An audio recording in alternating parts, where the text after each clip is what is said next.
In this video, I'm going to explain how the most basic trading strategy works. This is trend following. You have probably heard the saying, the trend is a friend. But what does this really mean? Let me share some details. We say the price of an asset is trending when it has been going in the same direction during most of the time for a period of at least 40 or 50 days. As you can see on the chart, although there are the occasional drops, the price is clearly moving north, and this is a good example of how an uptrend looks. The uptrend itself is being caused by new buyers coming into the market who buy more and more of the particular asset. Their buying positions inflate the prices. This is why during this period, the chart is forming new higher highs.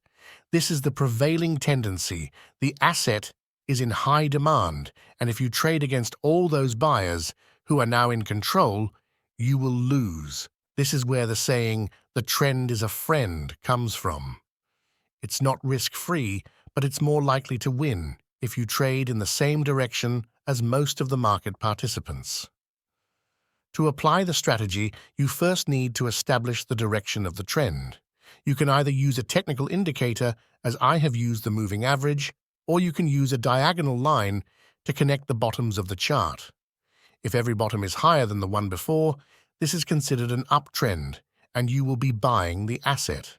The second equally important step of the strategy is the entry point at which you will be buying. I like using the Williams percent range indicator, %R, for this.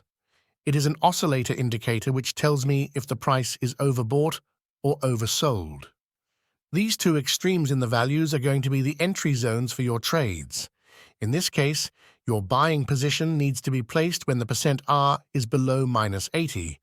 I marked that area on the chart with green. Now, do you see those zones on the chart I marked with red?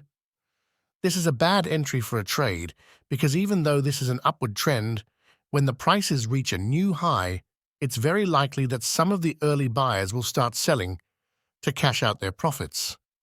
Their selling activity is going to cause a drop on the short term, and if you bought from where they start selling, you will probably lose.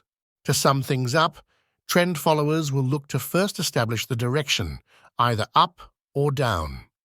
Then, they will try to buy the oversold areas in an uptrend or respectively to sell the overbought zones in a downtrend.